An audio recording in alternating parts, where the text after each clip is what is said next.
അല്ലാഹു സുബ്ഹാനഹു വ തആല നമുക്ക് നൽകിയ ഒരു അനുഗ്രഹമാണ് ഉറക്കം എന്നുള്ളത്. ഉറക്കത്തെ 7ആയി നമ്മുടെ ഉലമാക്കൾ വേർതിരിച്ചിട്ടുണ്ട്, ഡിവൈഡ് ചെയ്തിട്ടുണ്ട്. ചില സമയത്ത് നമ്മൾ ഉറങ്ങിക്കഴിഞ്ഞാൽ നമുക്ക് ലഭിക്കുന്ന നേട്ടം വലുതാണ്. എന്നാൽ ചില സമയത്ത് നമ്മൾ ഉറങ്ങിയാലോ അവന്റെ ജീവിതം തന്നെ പരാജയപ്പെട്ടു പോകുമെന്ന് നമ്മുടെ ഉലമാക്കൾ വിശദീകരിച്ചതാണ്. നമ്മൾ ആ 7 സന്ദർഭങ്ങൾ കൃത്യമായി ചർച്ച ചെയ്യുകയാണ്, മനസ്സിലാക്കുകയാണ്. അതുപോലെ കൃത്യസമയത്ത് ഉറങ്ങാനും കൃത്യസമയത്ത് ഉണരാനും നമ്മെ സഹായിക്കുന്ന അത്ഭുതകരമായ ആയത്തുകൾ നമ്മൾ പഠിക്കുകയാണ്. അല്ലാഹു സുബ്ഹാനഹു വ തആല മനസ്സിലാക്കാൻ തൗഫീഖ് തരട്ടെ. മജ്ലിസ് മുഴുവനായും കേൾക്കുകയും ലിങ്ക് മറ്റുള്ളവരിലേക്ക് എത്തിച്ചുകൊടുക്കുകയും ചെയ്യുക. അല്ലാഹു അനുഗ്രഹിക്കുമാറാകട്ടെ. أعوذ بالله من الشيطان الرجيم بسم الله الرحمن الرحيم الحمد لله وكفى وسلام على عباده الذين اصطفى ما بعد. അല്ലാഹു സുബ്ഹാനഹു വ തആല നമ്മുടെ മജ്ലിസിനെ സ്വീകരിക്കുമാറാകട്ടെ. നമ്മുടെ ജീവിതത്തിൽ അല്ലാഹു സന്തോഷം നൽകട്ടെ, സമാധാനം നൽകട്ടെ, റാഹത്ത് നൽകട്ടെ. ജീവിതത്തിൽ നാം അനുഭവിക്കുന്ന എല്ലാ സാമ്പത്തിക, ശാരീരിക, മാനസിക വിഷമങ്ങളും പ്രയാസങ്ങളും അല്ലാഹു മാറ്റിത്തരട്ടെ. ദുആ വസിയത്ത് ചെയ്ത ധാരാളം ആളുകളുണ്ട്. അല്ലാഹു എല്ലാവരുടെയും ആഗ്രഹങ്ങളെ സഫലമാക്കട്ടെ. എല്ലാവരുടെയും എല്ലാ വിഷമങ്ങളും അല്ലാഹു മാറ്റിത്തരട്ടെ. ആമീൻ ബിറഹ്മതിക യാ അർഹമർ റഹീമീൻ. പ്രിയമുള്ള സഹോദരങ്ങളെ, സഹോദരിമാരെ, അല്ലാഹു സുബ്ഹാനഹു വ തആല നമുക്ക് നൽകുന്ന ഒരു അനുഗ്രഹമാണ് ഉറക്കം എന്നുള്ളത്.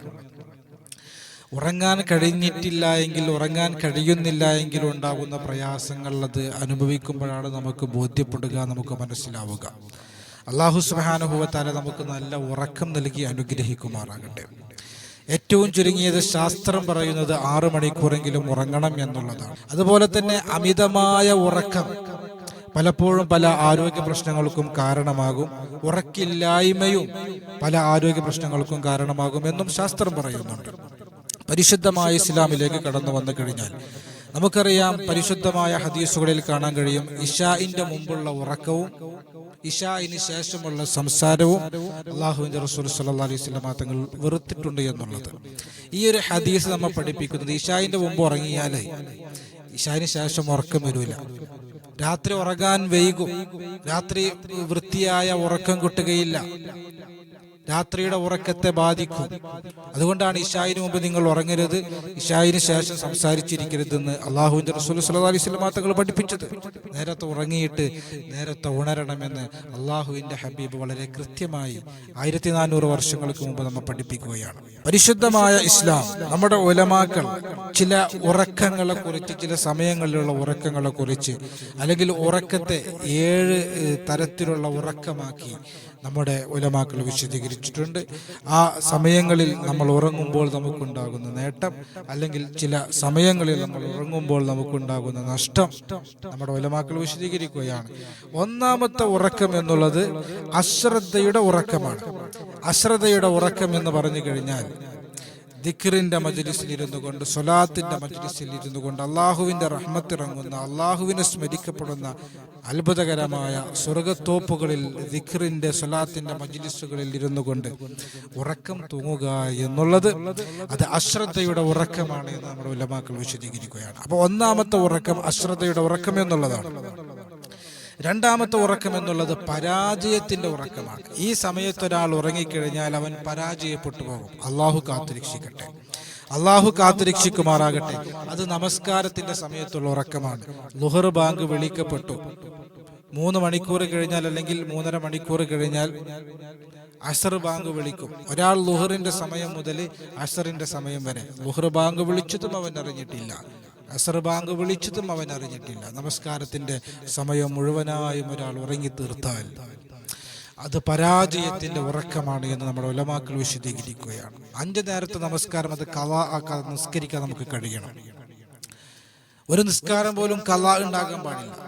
ഞാൻ ഖളാ വീട്ടുന്നുണ്ടല്ലോ എന്നാണ് ചില ആളുകൾ പറയുന്നത്. ഖളാ വീട്ടിയാൽ പോലും അനാവശ്യമായിട്ടാണ് നീ ഖളാ ആക്കിയതെങ്കിൽ, ആ ഖളാ ആക്കിയതിന്റെ പേരിൽ അള്ളാഹു നിനക്ക് പുറത്തു തരാൻ തീരുമാനിച്ചിട്ടില്ല എങ്കിൽ നരകത്തിന്റെ പച്ചവിറകുകൊള്ളിയായി നീ മാറിപ്പോകുമെന്ന് നമ്മുടെ ഉലമാക്കൾ വിശദീകരിക്കുകയാണ്. അപ്പൊ പരാജയത്തിന്റെ ഉറക്കം, നമസ്കാരത്തിന്റെ സമയം അറിയാതെ നമസ്കാരം നിർവഹിക്കാതെ ആ സമയം മുഴുവനായിട്ടും ഒരാൾ ഉറങ്ങിത്തീർത്താൽ അത് പരാജയത്തിന്റെ ഉറക്കമാണ് എന്ന് നമ്മുടെ ഉലമാക്കൾ വിശദീകരിക്കുകയാണ്. മൂന്നാമത്തെ ഉറക്കം എന്നുള്ളത് ശാപത്തിന്റെ ഉറക്കമാണ്. ശാബത്തിന്റെ ഉറക്കം അത് സുബിഹിയുടെ സമയത്തുള്ള ഉറക്കമാണ്. സുബിഹി നമസ്കാരത്തിന്റെ സമയത്ത് നമ്മൾ എണീക്കണം. രാവിലെ എണീറ്റ് കഴിഞ്ഞാൽ നമുക്ക് നല്ല ആരോഗ്യമുണ്ടാകും, നമ്മുടെ ടെൻഷനുകൾ ഇല്ലാതാകും, നമ്മുടെ പ്രയാസങ്ങൾ, ശാരീരികമായ പ്രയാസങ്ങൾ മാറിക്കിട്ടും, രോഗങ്ങളില്ലാതെ വരും. ഒരുപാട് പോസിറ്റീവ് എനർജി നൽകുന്നതാണ്. രാവിലെ ഒരാൾ എണീറ്റുകൊണ്ട് സുബ്ഹി നമസ്കരിച്ചാൽ അന്നത്തെ ദിവസം മുഴുവനും അവന് റാഹത്താണ് എന്ന് ഇമാമുന ശാഫിഈ റഹിമഹുല്ലാഹ്. സുബ്ഹി നമസ്കരിച്ച മനുഷ്യന്റെ മുഖത്ത് അള്ളാഹു പ്രത്യേകമായ സൗന്ദര്യവും പ്രകാശവും ഇട്ടുകൊടുക്കുമെന്ന് അള്ളാഹുവിന്റെ റസൂൽ നബി മുഹമ്മദ് മുസ്തഫ സ്വല്ലല്ലാഹു അലൈഹി വസല്ലം. കോഴികൾ വരെ എണീക്കും സുബ്ഹിക്ക്. അപ്പൊ സുബ്ഹിയുടെ സമയം എന്നുള്ളത് ആ സമയത്ത് നമ്മൾ ഉറങ്ങാൻ പാടില്ല. ആ സമയത്ത് ഉറങ്ങിക്കഴിഞ്ഞാൽ അത് ശാപത്തിന്റെ ഉറക്കമാണ് എന്ന് നമ്മുടെ ഉലമാക്കൾ വിശദീകരിക്കുകയാണ്. 4 ശിക്ഷയുടെ ഉറക്കം ആണ്. ശിക്ഷയുടെ ഉറക്കം എന്ന് പറഞ്ഞാൽ സുബ്ഹി കഴിഞ്ഞ്, സുബ്ഹി നമസ്കാരം കഴിഞ്ഞതിന്റെ ശേഷമുള്ള ഉറക്കം. ആ സമയത്ത് ഉറങ്ങിക്കഴിഞ്ഞാൽ ശപിക്കപ്പെട്ടവനായ പിശാച് നമ്മുടെ ചെവിയിൽ മൂത്രമൊഴിക്കുമെന്ന് നമ്മുടെ ഉലമാക്കൾ വിശദീകരിച്ചിട്ടുണ്ട്. ദാരിദ്ര്യമുണ്ടാക്കാൻ കാരണമാകുമെന്ന് നമ്മുടെ ഉലമാക്കൾ വിശദീകരിച്ചിട്ടുണ്ട്. ഒരുപാട് മാനസിക പ്രയാസങ്ങൾക്ക് കാരണമാകുമെന്ന് നമ്മുടെ ഉലമാക്കൾ വിശദീകരിച്ചിട്ടുണ്ട്. അപ്പൊ സുബ്ഹിക്ക് ശേഷമുള്ള ഉറക്കം എന്നുള്ളത് അത് ശിക്ഷയുടെ ഉറക്കമാണ് എന്ന് നമ്മുടെ ഉലമാക്കൾ വിശദീകരിക്കുകയാണ്. 5ാമത്തെ ഉറക്കം സന്തോഷത്തിന്റെ ഉറക്കം എന്നുള്ള ഉറക്കമാണ്. ആ ഉറക്കത്തിന് കൈലൂലത്ത് എന്നാണ് പറയുക. അത് ളുഹറിന്റെ അല്പസമയം മുമ്പാണ്. ഏകദേശം 12:30ക്കാണ് ബാങ്ക് വിളിക്കുന്നതെങ്കിൽ ഒരു 11:45 12 മണിക്കോ നമ്മൾ കിടന്നിട്ട് 12:30ക്ക് എണീക്കുന്ന ഒരു ഉറക്കമാണ് കൈലൂലത്ത് എന്ന് പറയുന്നത്. പ്രത്യേകിച്ച് തഹജ്ജുദ് നമസ്കരിച്ച ആളുകൾക്കൊക്കെ ഈ ഒരു ഉറക്കം പുണ്യമാണ്, സുന്നത്താണ് എന്ന് നമ്മുടെ ഉലമാക്കൾ വിശദീകരിച്ചിട്ടുണ്ട്. അപ്പൊ കൈലൂലത്ത് ഉറക്കം ഉച്ചയ്ക്ക് ശേഷം ഭക്ഷണം കഴിച്ചിട്ട് കിടക്കുന്നത് അത്ര നല്ലതല്ല. ഭക്ഷണം കഴിച്ചാൽ ഉടനെ തന്നെ നമ്മൾ കിടക്കരുത് എന്നാണ് ശാസ്ത്രം പോലും പറയുന്നത്. പല ആളുകളും ളുഹറിന് മുമ്പ് കിടക്കൂല, ളുഹറിന് ശേഷമാണ് കിടക്കുക. ളുഹർക്ക് ഭക്ഷണം കഴിച്ച്, ളുഹർ നിസ്കാരം കഴിഞ്ഞ് ഭക്ഷണം കഴിച്ച് ഒറ്റ ഉറക്കാണ് അസർ വരെ പല ആളുകളും, പ്രത്യേകിച്ച് സ്ത്രീകളൊക്കെ. ആ ഉറക്കം നല്ലതല്ല, ഒരുപാട് ആരോഗ്യ പ്രശ്നങ്ങളുണ്ടാകും. നമ്മൾ ഉറങ്ങേണ്ടത് നമ്മുടെ പണികളൊക്കെ നേരത്തെ തീർത്ത്, സ്ത്രീകളാണെങ്കിൽ പണികളൊക്കെ നേരത്തെ തീർത്ത് ഒരു 11 മണിയാകുമ്പോൾ ഫ്രഷായി ഉളു എടുത്ത് ളുഹയൊക്കെ നമസ്കരിച്ച് കുറച്ച് ദിക്റുകളൊക്കെ ചൊല്ലി ഒരു അരമണിക്കൂർ കിടക്കുന്ന സ്വഭാവം. പിന്നെ ളുഹർക്ക് ശേഷം ഭക്ഷണം കഴിച്ചതിന് ശേഷം നമ്മൾ കിടക്കുന്ന സ്വഭാവം ഉണ്ടാകാൻ പാടില്ല. അതാണ് ഏറ്റവും നല്ലത്. അപ്പൊ സന്തോഷത്തിന്റെ ഉറക്കമാണ് കൈലൂല. അത് ളുഹറിന്റെ അല്പസമയം മുമ്പുള്ളതാണ്. അത് തഹജ്ജുദ് നമസ്കാരം നിർവഹിക്കുന്നവർക്ക് വളരെ സുന്നത്താണ് എന്ന് നമ്മുടെ ഉലമാക്കൾ വിശദീകരിക്കുകയാണ്. 6 കാരുണ്യത്തിന്റെ ഉറക്കമാണ്. കാരുണ്യത്തിന്റെ ഉറക്കം. കാരുണ്യത്തിന്റെ ഉറക്കം എന്ന് പറഞ്ഞാൽ അത് ഇശായിന് ശേഷമുള്ള ഉറക്കമാണ്. സാധാരണ എല്ലാവരും ഉറങ്ങാറുള്ളത് പോലെ ഇശാ നമസ്കാരമൊക്കെ കഴിഞ്ഞതിൻ്റെ ശേഷം ഒരു 10 മണിയാകുമ്പോൾ നമ്മൾ കിടന്ന് തഹജ്ജുദിൻ്റെ സമയം വരെ, നമ്മൾ തഹജ്ജുദിൻ്റെ സമയമല്ല അല്ലെങ്കിൽ സുബഹിയുടെ സമയം വരെ നമ്മൾ കിടക്കുന്ന നീണ്ട ഒരു ഉറക്കം 5-6 മണിക്കൂറൊക്കെ നമ്മൾ കിടക്കുമല്ലോ. ആ ഒരു ഉറക്കം അത് കാരുണ്യത്തിൻ്റെ ഉറക്കമാണ്. ആ ഉറക്കത്തിന് കാരുണ്യത്തിൻ്റെ ഉറക്കം എന്നാണ് നമ്മൾ ഉലമാക്കൾ വിശദീകരിച്ചത്. ആ ഉറക്കത്തിന് കോട്ടം സംഭവിക്കാൻ പാടില്ല, ആ ഉറക്കത്തിന് തകരാറുകൾ സംഭവിക്കാൻ പാടില്ല. പെട്ടെന്ന് നമുക്ക് ഉറക്കം കിട്ടണം. അതുപോലെ തന്നെ കൃത്യസമയത്ത് അമിതമാകാതെ നമുക്ക് കൃത്യസമയത്ത് തന്നെ എണീക്കാനും കഴിയണം. അതിനൊക്കെയുള്ള ടിപ്സുകൾ നമ്മുടെ ഉലമാക്കൾ വിശദീകരിച്ചിട്ടുണ്ട്. ഇൻഷാ അല്ലാഹ് നമ്മൾ അതിലേക്ക് വരുന്നുണ്ട്. 7ാമത്തെ ഒരു ഉറക്കം എന്നുള്ളത് നഷ്ടത്തിന്റെ ഉറക്കമാണ്. അത് വെള്ളിയാഴ്ച രാവിന്റെ ഉറക്കമാണ്. വെള്ളിയാഴ്ച രാവ് അത് ദുആക്ക് ഇജാബത്തുള്ള രാത്രിയാണ്. എന്തു ചോദിച്ചാലും അള്ളാഹു നമുക്ക് നൽകുന്ന അനുഗ്രഹീതമായ രാത്രിയാണ്. ഇമാമുന ശാഫിഈ റഹിമഹുല്ലാഹ് അവിടുന്ന് വളരെ കൃത്യമായി പറഞ്ഞതാണ്. അപ്പൊ വെള്ളിയാഴ്ച രാവ് അത് ഇബാദത്തുകളെ കൊണ്ട്, സുന്നത്തുകളെ കൊണ്ട്, ഖുർആൻ പാരായണം കൊണ്ട്, സുന്നത്ത് നമസ്കാരം കൊണ്ട് ഒക്കെ നമ്മൾ സജീവമാകേണ്ട, പ്രാർത്ഥനകളെ കൊണ്ട് സജീവമാകേണ്ട സമയമാണ്. ആ സമയത്ത് ഉറങ്ങി തീർക്കുക എന്നുള്ളത് അത് അത് അത് നഷ്ടത്തിന്റെ ഉറക്കമാണ് എന്നാണ് നമ്മുടെ ഉലമാക്കൾ ആ ഉറക്കത്തിന് പേരിട്ടിരിക്കുന്നത്. അപ്പൊ അല്ലാഹു സുബ്ഹാനഹു വ തആല ഈ 7 ഉറക്കങ്ങളെ കുറിച്ചും കൃത്യമായി മനസ്സിലാക്കാൻ അല്ലാഹു നമുക്ക് തൗഫീഖ് നൽകി അനുഗ്രഹിക്കുമാറാകട്ടെ. കൃത്യസമയത്ത് ഉറങ്ങാൻ, നമ്മൾ പകൽ സമയത്ത് ഉറക്കം കുറക്കുക എന്നുള്ളത് ഒരു പ്രധാനപ്പെട്ട വിഷയമാണ്. മറ്റൊരു വിഷയം രാത്രിയിൽ മൊബൈൽ ഫോൺ നമ്മൾ മാറ്റിവെക്കുക എന്നുള്ളതാണ്. പല ആളുകളും കിടക്കുന്നതിന്റെ തൊട്ടടുത്ത് മൊബൈൽ ഫോൺ വെക്കും, എന്നിട്ട് കുറച്ചേരം കണ്ണടച്ച് കിടക്കും. ഉറക്കം വരുന്നില്ല എന്ന് കണ്ടാൽ മൊബൈൽ ഫോൺ എടുക്കും, വാട്സപ്പോ ഇൻസ്റ്റഗ്രാമോ യൂട്യൂബോ എടുത്ത് തോണ്ടി കളിക്കും.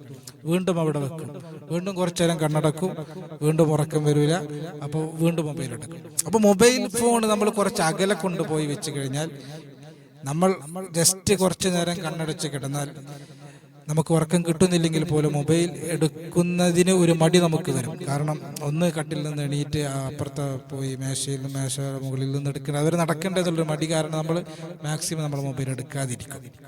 തൊട്ടടുത്ത് മൊബൈൽ വെച്ചിട്ട് ഇടയ്ക്കിടയ്ക്ക് മൊബൈൽ ഫോൺ എടുക്കും.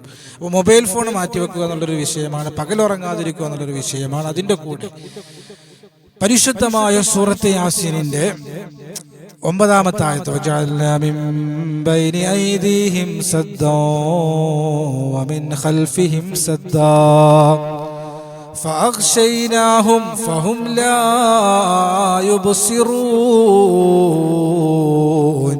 സദഖല്ലാഹുൽ അദീം. ഈ ഒരു ആയത്ത് 41 പ്രാവശ്യം നമ്മൾ ചൊല്ലി, കിടക്കുന്ന കിടപ്പിൽ കിടന്നങ്ങനെ ചൊല്ലിയാൽ നമുക്ക് ഉറക്കം കിട്ടും എന്ന് നമ്മൾ ഉലമാക്കൾ വിശദീകരിക്കുകയാണ്.